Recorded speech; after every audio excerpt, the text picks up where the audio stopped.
अगर तुम कुछ इस तरह की रियलिस्टिक ड्राइंग करना चाहते हो तो इस वीडियो को पूरा देखना एंड मैं तुम्हें कुछ ऐसे पॉइंट्स बताने वाला हूँ जो तुम्हें रियलिस्टिक ड्राइंग करने में बहुत हेल्प करेंगे और लास्ट पॉइंट बिल्कुल भी मिस मत करना। So let's begin without wasting any more second. So अगर मटेरियल्स की बात करें तो मैं ये सारे मटेरियल्स यूज करने वाला हूँ।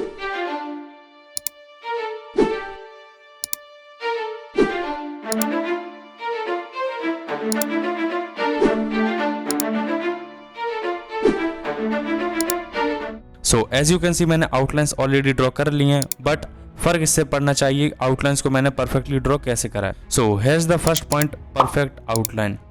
तो अगर तुम ग्रिड से आउटलाइंस बना रहे हो देन तुम्हें just box to box observe करना है, बट ये करने के लिए तुम्हारे पास एक चीज का होना बहुत जरूरी है एंड इट्स कॉल्ड पेशेंस। और this is the biggest point अगर तुम्हें ड्राइंग को रियलिस्टिक करना है, क्योंकि ड्राइंग सभी करते हैं लेकिन रियलिस्टिक ड्राइंग करना इतना इजी नहीं होता। और सिर्फ ये आउटलाइंस कंप्लीट करने में मुझे 2 से ज्यादा घंटे लग गए थे। वैसे तुम्हें कितना टाइम लगता है आउटलाइंस को कंप्लीट करने में, मुझे कमेंट में जरूर बताना। Anyways outlines are ready, so let's dive into shading.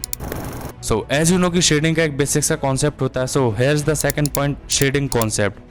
तो तुम्हें जस्ट रेंडरिंग पे ध्यान देना है और ये तुम्हें अच्छे से पता होना चाहिए कि light and shadow, depth, value को कैसे यूज करना है, क्योंकि यही वो चीजें हैं जो एक नॉर्मल से स्केच को रियलिस्टिक बनाती हैं। So just grab your HB2B pencil and कुछ इस तरह से स्ट्रोक्स लगाने हैं एंड कहीं भी व्हाइट गैप्स नहीं छोड़ने हैं एंड एक ही फ्लो में तुम्हें शेड करते जाना है, जस्ट लाइक दिस। एंड एक इंपॉर्टेंट नोट बताऊं तो तुम जब स्टार्टिंग में शेड करोगे तो तुम्हें आई थिंक सेटिस्फेक्शन ना मिले, बट तुम्हें जल्दी डिसाइड नहीं करना है कि तुम्हारी ड्राइंग कैसे लगने वाली है। प्रोसेस पर ट्रस्ट करना है एंड आगे ड्राइंग करते जाना है।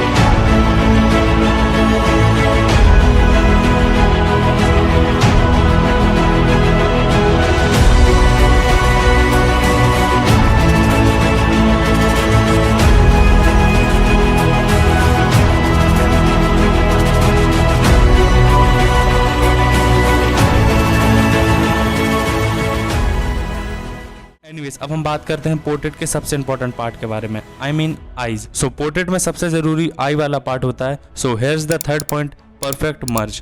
तुम्हें सबसे पहले आईबॉल में शेड करना है एंड आईबॉल के एजेस कभी भी हार्ड नहीं होते। सो इसके लिए तुम्हें कुछ इस तरह से सॉफ्ट एजेस एंड ब्रश से मर्ज करना है। तुम चारकोल पाउडर से भी मर्ज कर सकते हो।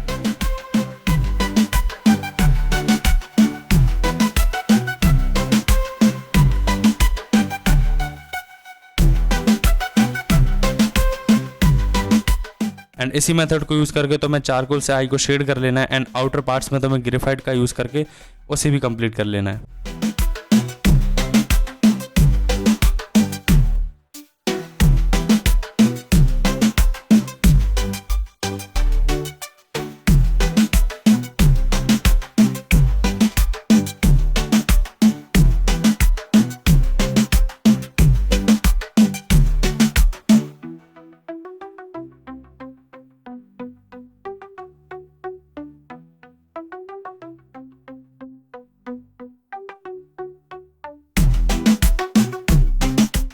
सो हमने अब राइट आई को शेड कर लिया। अब बात करते हैं लेफ्ट आई के बारे में। सो अब हम लेफ्ट पार्ट में शेड करने वाले हैं and here is the fourth point, soft edges. So अगर तुम्हें ये लाइन दिख रही है तो तुम्हें जस्ट सॉफ्ट पेंसिल से सॉफ्ट एजेस क्रिएट करने हैं एंड जहां जहां शेडो है वहां फर्स्ट लेयर देनी है एंड मेकअप ब्रश से तुम्हें उस पार्ट को ब्लेंड कर देना है। और एक्स्ट्रा डार्कनेस के लिए तुम चारकोल पाउडर भी यूज कर सकते हो।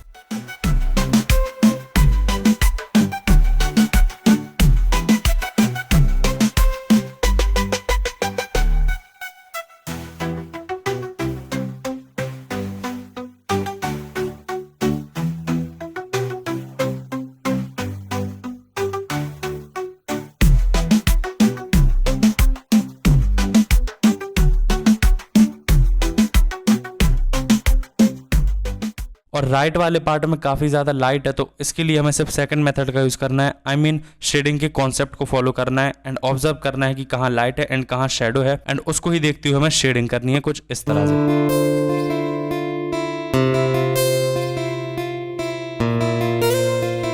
सो अब तुम इस प्रोसेस को देखो और थोड़ा म्यूजिक एंजॉय करो। I will back in few minutes.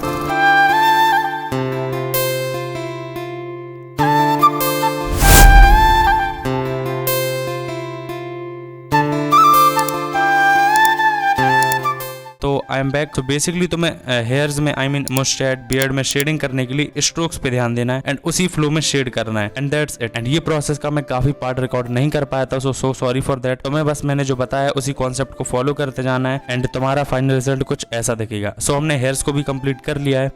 अब बात करते हैं लास्ट और सबसे इंपॉर्टेंट पॉइंट के बारे में, बैकग्राउंड। बट उससे पहले हमें हैंड को भी कंप्लीट करना है। सो हैंड वाले पार्ट में तुम्हें जस्ट ऑब्जर्व करना है डार्कनेस को and lightness and light and shadow के कॉन्सेप्ट को फॉलो करते हुए तुम्हें उसमें शेडिंग देनी है एंड फिर हाईलाइट्स को क्रिएट कर देना है। जस्ट लाइक स्टेप नंबर 2 तुम उसको फॉलो करके इसको भी ड्रॉ कर सकते हो इजीली।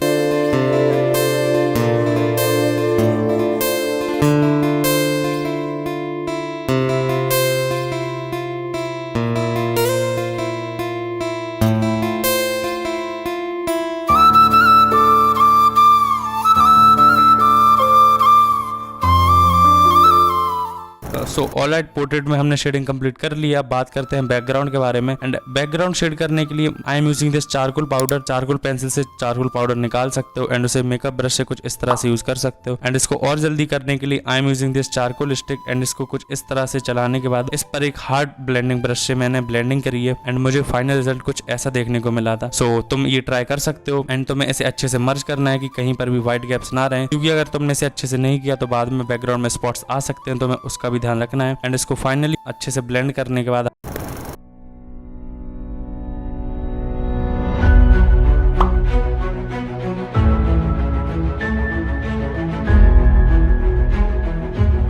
फिलहाल मैंने सारे पॉइंट्स को कवर करने का ट्राई करा है एंड अगर तुमने कुछ भी मिस करा है तो तुम मुझे कमेंट में पूछ सकते हो। Anyways, drawing is complete, so let's enjoy the result.